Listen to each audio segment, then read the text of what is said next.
Good morning, ladies and gentlemen. It's the ceasefire deal. We're back to see what other chaos is going to ensue in the Middle East. I am Tall the Traveling Clad, your favorite sweet Zionist prince. Read it and weep, kids. If you want to be a sweet Zionist prince or princess, get the shirt in thetravelingclad.com in the description down below, and let's get into all the craziness because it is heating up here in the Middle East.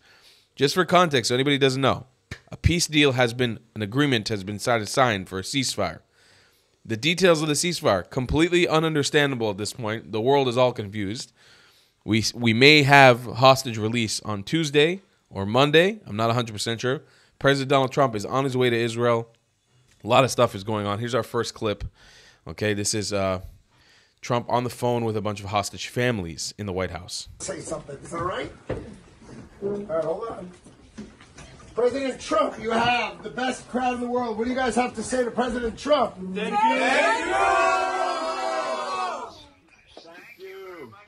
You did it. You did it. Thank you. Thank you. This is amazing. Mr. President, we believe in you. We know you've done so much for us over the past, since you became a president, and even before that. And we trust you fulfill the mission until every hostage, every 48 of the hostages are home. Thank you so much. Blessed be the peacemakers. God bless you, Mr. President. God bless America. Thank you very much. You just take care of yourselves. The hostages will come back. They're all coming back on Monday.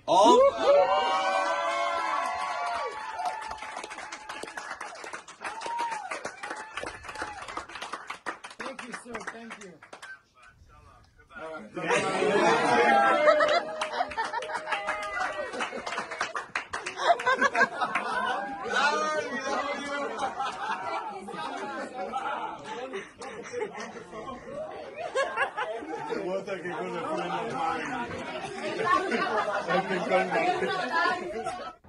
We're the families of hostages have come here to Washington, D.C. this week to mark the October 7th attack against our people when our loved ones were captured by Hamas terrorists.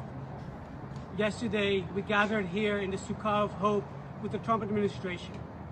And today, President Trump has done it. He announced just now that our loved ones, the hostages, are coming home. We will not stop fighting until we see the last of the 48 return to their family, those who were murdered in captivity, buried in the land of Israel, those who are still alive, walking through the border and reuniting with us, the families. Thank you, President Trump, for your courage. Thank you, the Trump administration, for doing everything you can to bring them home. Let's do it. Fantastic clip there. Really cool that President Donald Trump is also taking as much time as he is with the hostage families. Now, the one thing I'm just confused about is I did see headlines on the news yesterday that partial return Monday, partial return Tuesday. I think everything is very, very unclear right now, still very early stages. And I think, if I am correct, negotiations are still actively going on. It's Friday right now. So we're going to have an interesting weekend. It's Friday, Saturday, Shabbat. Everything's kind of shut off, so I won't be able to give you guys an update. Sunday I'll be back, but then I believe Sunday night or Monday night we go back into holiday again. Tuesday night the holiday is over here in Israel. It's actually going to continue in America. So it's an insane time for all this to be going down. It's the end of Sukkot. So yeah, let's take a look here at our next clip. Gazan woman is asked what she thinks about Hamas. Hamas is no problem as a leadership or anything as long as they wipe the Jews off the map. Occupation. مش مشكلة حماس قيادة حماس أي شيء المهم يعني نفسي يمحوا شيء اسمه يهود عن وجه الأرض إسرائيل يعني إسرائيل أوكي مش مشكلة المهم المحتلين هذا المغزى يعني. Actually, you know what? I'm going to show you guys something right now. I mean, I'm not surprised by this at all. I'm going to show you guys something right now.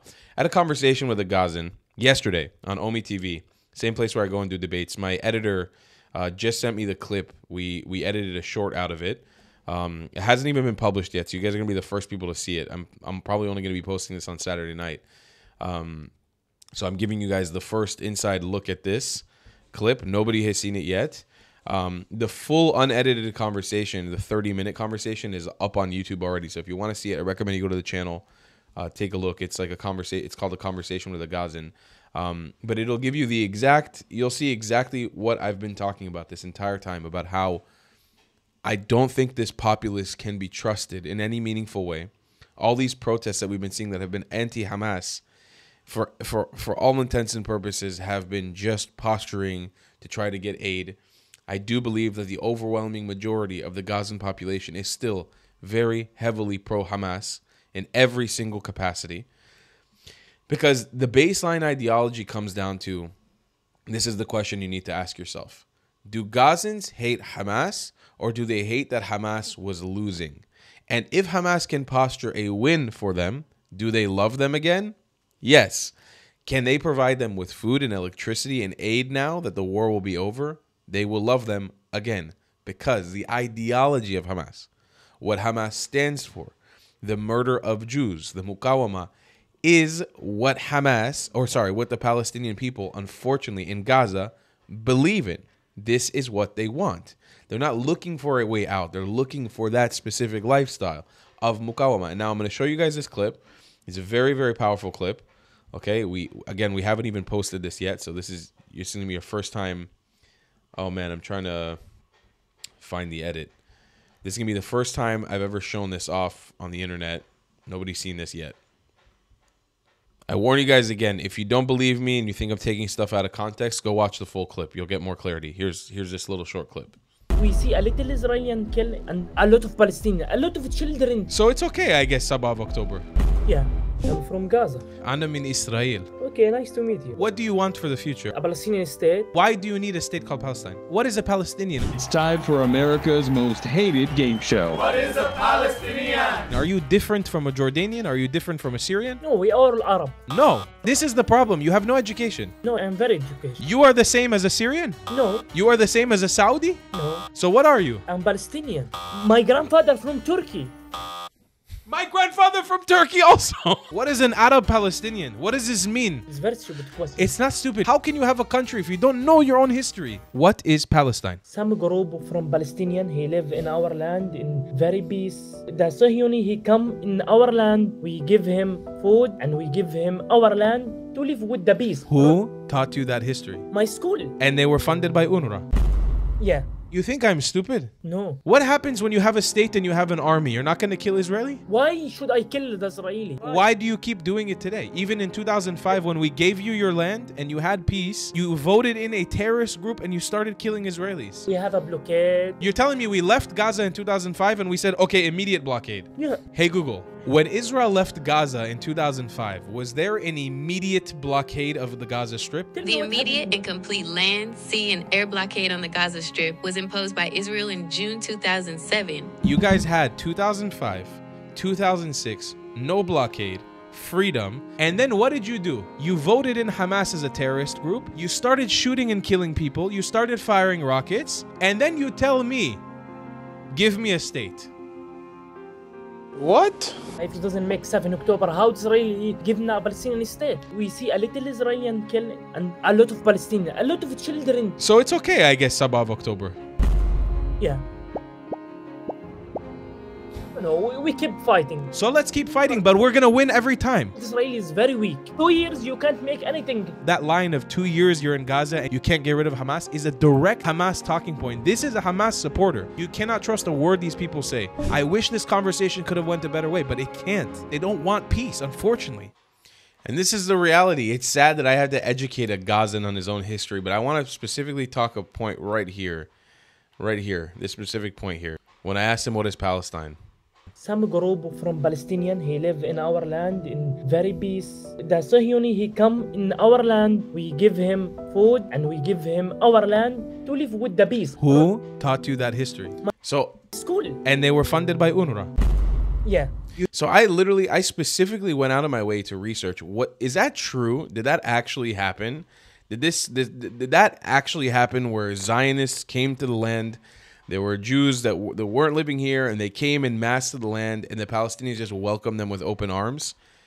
It's not true at all. Like, there's no history that corroborates that fact. There were some small cases of Palestinians being okay with Jews living here, and whatever a Palestinian even means. They weren't Palestinian back then, But there is no widespread case of Palestinians just welcoming Jews into their land. That never happened. It didn't happen. It didn't happen. Even at the time of the Holocaust, if you want to say the Ashkenazi Jews that came here from Europe, there was already hostility towards them at that time. So they definitely were not welcomed with open arms and said, hey, come. So this propaganda that's been fed to them in UNRWA, and I make all this tangent just to say, if we continue in what we're doing right now, if that doesn't change, we're going back to war in a few years. Mark my words. If this kid in Gaza, who is now living in the UK, is 21 years old, is not educated in a different manner, the Gazan populace is not changed, and UNRWA comes right back in there, if Trump's plan doesn't see an end of the indoctrination of Gazans to hate Jews, the way he has been taught, that they just let the Jews in, and they took care of them, and then they just got stabbed in the back by the Jews, and that continues, we are donezo. We are cooked. We'll be back at war. I'll see you guys in 3 years. That's it. If nothing changes, we can't keep doing the same thing over and over again, expecting different results. That's the definition of insanity, right? All right, this is Prime Minister Benjamin Netanyahu. Let's see what he says. We're at a momentous development in the last 2 years. We fought during these 2 years to achieve our war aims. And the central one of these war aims is to return the hostages, all of the hostages, the living and the dead. And we're about to achieve that goal. We couldn't have achieved it without the extraordinary help of President Trump and his team, Steve Witkoff and Jared Kushner.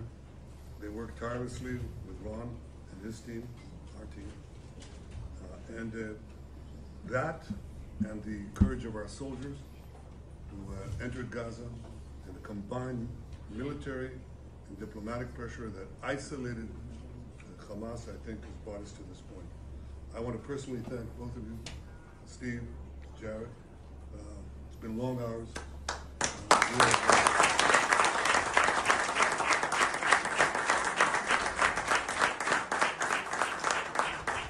You worked around the clock, but not only worked, I think you put in your brains and your hearts. And we know that it's... Why does Steve Witkoff look so disturbed? For the United States, for the benefit of decent people everywhere, and for the benefit of these families who will finally get to be with their loved ones. And I want to thank you on their behalf as well, and on behalf of the people. Thank you. Obviously, bringing the hostages home it's been a priority for President Trump for a very, very long time, and we've all worked very tirelessly to do that. But I really want to say that this all would not have been possible without the bravery of the IDF and the soldiers, what they've accomplished not just in Gaza, but also what they've done in the theater over the last couple of years to eliminate Hezbollah in the north and really degrade them. What you were able to do in Iran, it really helped set a big tone. But particularly seeing the way that your citizen army, I know a lot of you, probably all of you, have family, friends who were in this effort, really put your sacrifices on the line to fight for your country and to try to make a difference. I think that made a very, very big difference in there. And I want to just give a very, very special thanks to Prime Minister Netanyahu, who really did an incredible job with this and did a great job with the negotiations. You held your lines firm, and I think that between you and President Trump, you had a lot of alignment on what the end state should be. The hard job was the Prime Minister's. He had the job of protecting this country. He had the job of making tough choices with regard to how tough to be with Hamas, when to be flexible, when not to be flexible. I think to myself all the time, I lost sleep over it. What would I have done in some of those circumstances? There were times that I thought we should be more flexible, or your country should be more flexible. But the truth is, as I look back, I don't think we get to this place without Prime Minister Netanyahu playing it out.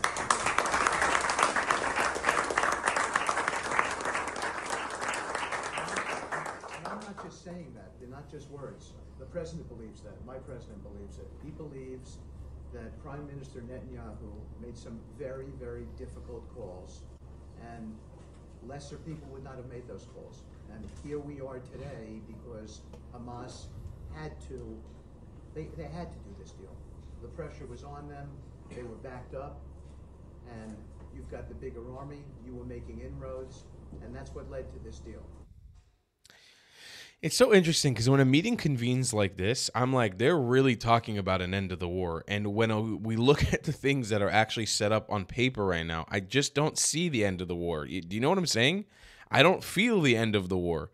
And it's weird because the posturing is that the war is over. I am having such a hard... please let me know in the comments below, by the way, if you feel the way I feel. This meeting convening didn't happen in the last ceasefire deal.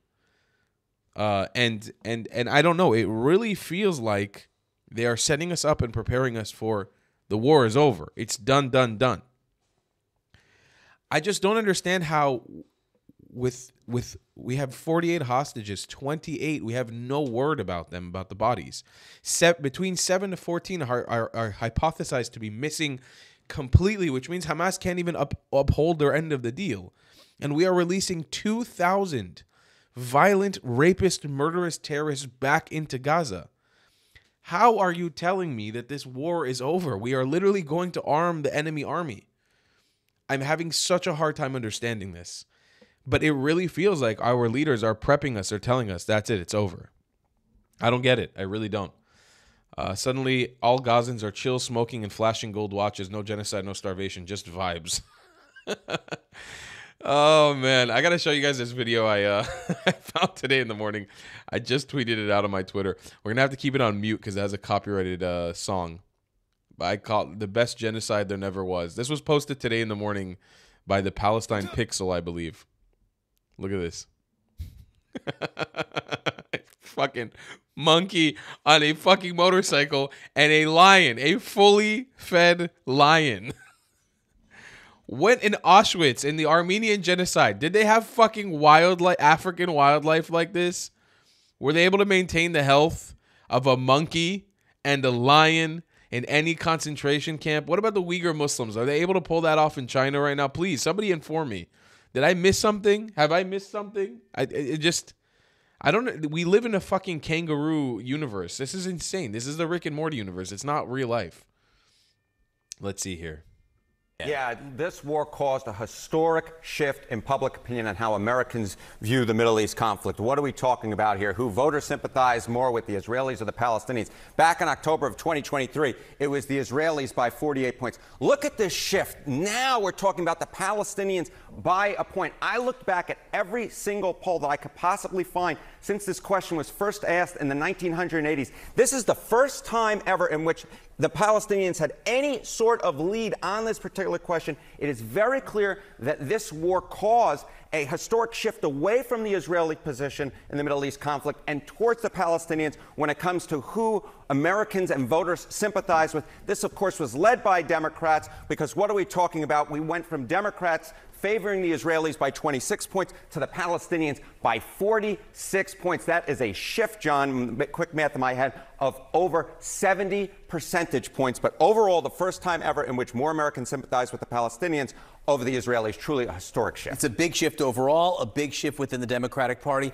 What about Republicans? Yeah, it's not just Democrats, though, in which we have seen a real shift of opinion. Even within the Republican ranks, this war has caused real division. What are we talking about? Well, we often talk about by age within the Democratic Party, but what about by age within the Republican ranks? Who Republicans sympathize more with? You see a massive, huge age divide. Those 50 and over, what we see amongst Republicans is they sympathize more with the Israelis by 66 points. But look at the voters under the age of 50. They do sympathize with the Israelis, but just by 25 points. We're talking about a 40-point difference, with the youngest Republicans being far more sympathetic to the Palestinian position than older Republicans are. That's a huge gap right there. Let's just say that. That is a huge gap, and I think it's going to be very interesting to see how the Republican Party adjusts going forward. All right, the news of the ceasefire deal, the possible return of all Israeli hostages, what's likely to be the reaction to that? Yeah, I think Americans are really going to like it. And why do I say that? Because just look at the polling. A permanent Israeli-Hamas ceasefire, that is negotiating one. Highly important. That is extremely or very important, 51% of Americans. And then you see somewhat important, 31%. Over 80% of Americans said the idea of negotiating a ceasefire, a permanent one, was at least somewhat important. So the bottom line is I think a lot of Americans are really going to like this. They want this over. Harry, and really interesting numbers this morning. Thank you very much. Actually, I didn't really find these numbers very interesting, if I'm being honest with you. I don't know if this polling data represents the actual United States of America. I got to be honest with you. I mean, I'm sure they have their ways of doing it, but I don't feel like it probably represents the U.S. very well in any way. And I do think that most Americans do still lean very heavily pro-Israel, or at least pro-Jewish. But there's been a massive media campaign by a bunch of celebrities and podcasters paid by Qatar to talk ill about Jewish people and to insinuate that Jewish people are controlling their lives. But I think once that goes away, once that sort of fades away, look, the vast majority of Americans, of normal level-headed Americans, don't want Palestinianism. They're not interested in Palestinianism. They don't have sympathy for Palestine or for the Middle East. Let's get real. Theo Vaughn, Candace Owens, Tucker Carlson could not give less of a fuck about the people of the Middle East. They do not care. They could not point to Gaza on a fucking map. Let's stop pretending like people in America all of a sudden have sympathy for Palestinians. There's been an anti-Jewish campaign run by foreign governments in the United States of America. It's been very successful. And honestly, I tip my hat to you. I, as an independent propagandist for my country that is paid by nobody other than my followers, have learned an amazing amount about how to run a successful campaign. Since I know now definitively this war, unfortunately, is not over, and we're going to continue this in the future at some point. I've been taking notes the whole year. I'm coming for you. You don't understand. I've said this before. You have created a fucking monster. God, prepare you. Prepare you for what's coming, the wrath of Tal. Alone. If I am able to rally troops under me, and I will try, oh my God, the next time a war breaks out, you are fucked. You are done. I am going to run the most ruthless media campaign against the Arab world, the Muslim world's hypocrisy against Palestine. It's going to be crazy and full of conspiracy theories. It's going to fuck the world. But I've learned from the best. You guys have taught me in the last year, 2 years, how do you run a damaging media campaign? Choose your cards very carefully. This is all I'm going to say. I will come for you, each and every single one of you. We'll expose that shit. And hopefully by then I'll have a way bigger platform than I have now. Open source intel says Palestinian media report that Hamas has submitted 2 lists of prisoners it wants released. The first includes high-profile figures serving long sentences, such as senior Fatah official Marwan Barghouti, who I think has been officially announced that he's not going to be released, who was involved in the mass killing of Israelis, and Popular Front Secretary General Ahmed Sadat, and senior Hamas operative Ibrahim Hamid, Abdullah Barghouti, Abd al-Sayed, and Hassan Salama. Or is it Abd, not Abd? The second list contains the names of 1,700 detainees from Gaza captured after the war. These are extremely dangerous terrorists. In the last exchange, Israel released Sinwar and should remember how that turned out. Again, I'm just trying to understand. If the goal here is peace in the Middle East, right? We're talking about an end of hostilities, a potential Palestinian state in the future, right? That's what we're talking about. Unless I'm missing the boat completely, that is what has been floated in this deal. Why are we releasing more soldiers to Hamas's army? That's the thing that's not sitting right with me. I don't understand it. It doesn't make a lot of sense. Even from Trump's perspective, trying to get a deal. I just don't get it. If you're releasing violent terrorists that are predisposed to more violence and more terrorism, how is this a solution? I just don't get it. All right, let's see this here. Palestinians celebrate their great victory, handing out baklava they've kept secretly through the entire war and famine.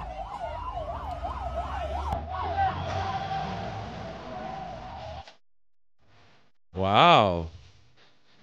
Look at the starvation, ladies and gentlemen.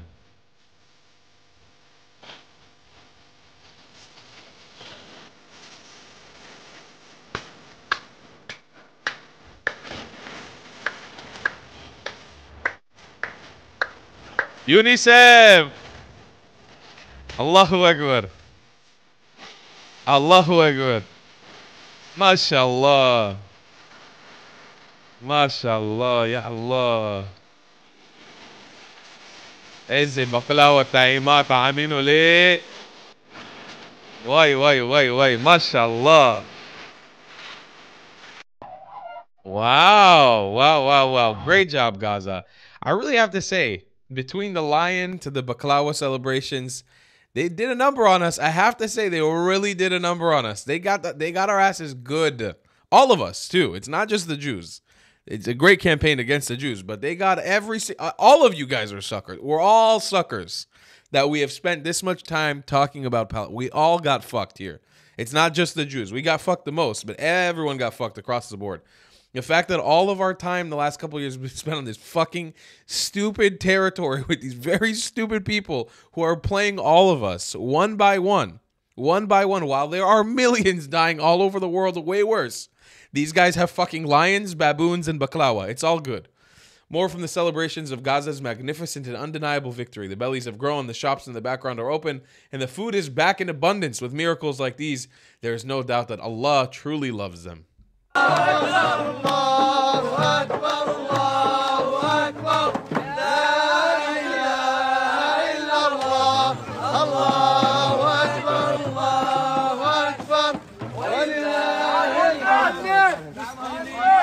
الله أكبر الله أكبر الله أكبر ولله الحمد الله أكبر ولله الحمد. A lot of gas too. Everyone's driving around. A lot of vehicles. Wow.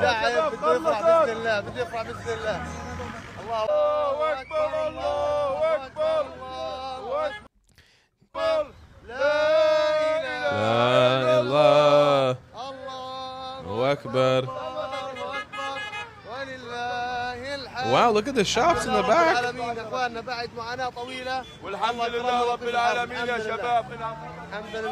Alhamdulillah. Look at the shops. Wow, wow, wow. The infrastructure, the streets, it's almost like they've learned nothing. I may be wrong, but does anybody else feel like they may have learned nothing? And I cannot wait, by the way, I cannot wait for the journalists, when the international journalists are allowed into Gaza. Soon. They're going to have a fucking field day. The genocide. They're going to be sitting there eating baklawa. The genocide. It's worse than Auschwitz.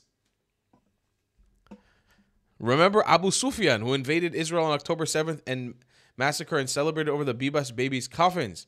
He's now celebrating victory. He survived the famine, somehow gained weight, and claims Palestinians are the most senior and educated people on earth. وشعورنا أننا في أيام من أيام الله العظيم أن يقف شلال الدم عن الشعب الفلسطيني وأن القانون الدولي أباح للشعب الفلسطيني أن يعيش بحرية وكرامة وبأمن وأمان كباقي الشعوب في العالم. إن الشعب الفلسطيني شعب عظيم ومعطاء ومتعلم يستحق أن يكون كباقي الأمم. وشعورنا أننا في أيام من أيام الله العظيم. Good job, everyone. Good job, everyone.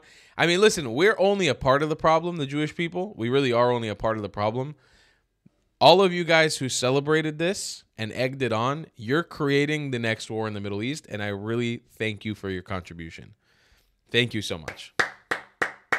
If y'all haven't fucked our region enough, thank you for giving us another round of fuckery. We really deeply appreciate it. Thank you so much. U.S. to deploy 200 troops to Israel for Gaza coordination effort. Ooh, my computer just fell. I got too excited. It's also because I'm balancing it on a cardboard box. I got to get out of this apartment. The U.S. will deploy about 200 troops to Israel and set up civil military coordination center to support aid, logistics, and security operations in Gaza. The center will help the U.S. and partner nations oversee the ceasefire's implementation and coordinate the transition towards civilian governance. Again, not trying to be pessimistic, okay? I really am not trying to be pessimistic here. I've got a really bad feeling about all of this. Something about this is seeming too good and like it's going too smoothly for Palestinian terrorism. I hope I'm wrong. I'm saying this now. I hope I am wrong. I hope this goes off without a hitch. Anybody else feeling? I was talking to my mom about this. We're both feeling like something weird in the air. It's just strange.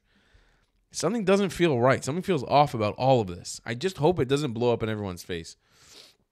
Palestinian youth movement in Montreal admits their work is not done. Despite a ceasefire, will not stop until Israel ceases to exist. But our work does not end with a ceasefire. Right. This is only one phase in our struggle for liberation. Habibti. We remain committed to confronting and dismantling Zionism wherever it exists. Okay. But our work does not end with a ceasefire. I'm here. Come dismantle me, baby. I'm a sweet Zionist prince. Come dismantle. I'm waiting for you. Come on over. Let's dismantle together. Dismantle whatever you want to dismantle. Let's go. I'm ready. Is that how you punch? I just can't. Is this also... You guys, everyone's going to learn a lesson from all this. I just hope it's the right lesson. Okay, let's see here. This is from Yosef Haddad, Palestinian woman in Gaza. They want to disarm Hamas. That's impossible. This time we will be the weapon. We are Hamas. Let Israel and America do what they want. Something harder than Hamas will arise. لا بدهم ينزعوا السلاح من حماس. هذا بعيد عن عينيهم. والله لغير احنا السلاح نكون مش حماس. احنا نكون حماس. واللي بده يعمل اسرائيل يعملوه ولا الامريكان حتى. والله لغير حماس مش اللي طالعه هذه لغير يطلع اصعب من حماس. من تحت الارض غير يطلعوا لهم. We're going to come out of the ground and do whatever we want. We're going to be more powerful than Hamas. There it is. There it is, ladies and gentlemen. I mean, it's not like I haven't been saying it for fucking months now. I never bought it. I never bought it for a moment. I never bought it for one moment, guys. Not for one moment that the Palestinian people in Gaza were anti-Hamas. It's just not true. Trump, the hostages will be coming back on Monday or Tuesday. The hostages will be coming back Monday or Tuesday. I'll probably be there. I hope to be there, and we're planning on leaving sometime Sunday, and I look forward to it. And everybody I see is celebrating in Israel, but they're celebrating in many other countries too.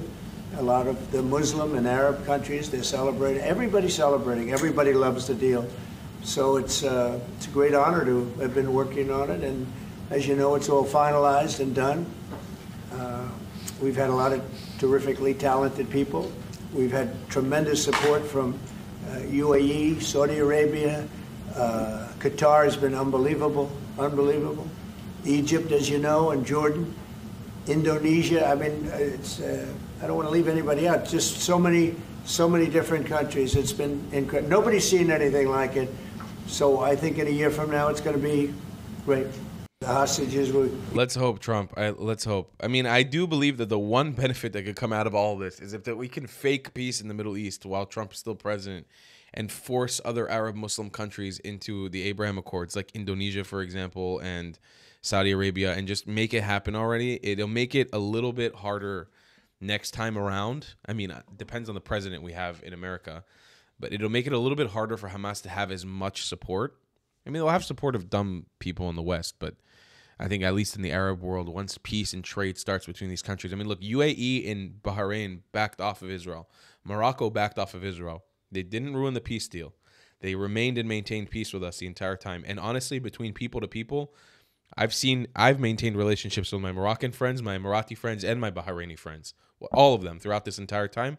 And actually, I've seen from most of them at least sympathetic to the Palestinians, which is understandable and fair, but never like pro-Palestinian for the most part. None of them are out in the streets waving Palestinian flags for the most part. So, all that being said, we have peace with these countries. I think that the one benefit that could come from this strategically is if we make peace with more countries in this meantime, in this interim before the next war breaks out, which it inevitably will. That may be a smart strategic move for us here in Israel. I really think it could be. I'm not sure about the future and what it holds. I hope that Trump is correct, that we're going to be able to shift into a peaceful reality. I'm just, maybe because we're not seeing the details of this thing, I don't want to speculate too much. And I don't want to be overly negative or pessimistic. I'm just very confused about it all. And I'm curious where it's going. I'll see you guys in the next one. Thanks for watching. Love you a long time. Goodbye, class. Has this ever happened to you? Hey, are you a Zionist? What is this hesitation? You think Judah the Maccabee was hesitating when he's fighting for Israel? Here, take this. You think Queen Esther hesitated before stopping Haman from ending the Jews of Persia? Well, hey Habibi, you think Herzl thought he was a white colonizer as he Zionized the Jews of Europa? Listen, kid, I don't care if you're a Muslim, a Jew, or a Christian. You're a Zionist, right? Yeah. Well, a good Zionist goes to thetravelingclad.com and buys some provocative merchandise. They do? Absolutely, a pinch of I have some incredible designs for you, Yeled. They say everything promised to you 3,000 years ago. Here, take a shirt with a matching hat. For you, good price. They say they kick you from 109 countries. Here, join the 109 club. Take shirt and matching hat. For you, good price. Habibi, you want to Zionize? Here, take shirt, matching hat. You like Kuba Selek shel Safta? Here, take shirt, matching hat. Take sticker, Take hoodie. Take. Good price. Take. Good price. Take. Good price. Take. Good price. Yossi, achi. He understand you. Stop. A good Zionist goes to thetravelingclad.com and buys merch. Yalla, habibi. For you, good price. If you don't want to buy any merchandise, the best way to support me is by donating on Buy Me a Coffee, my PayPal, or becoming a member on my Patreon. Your support is very much needed and very much appreciated. Thank you.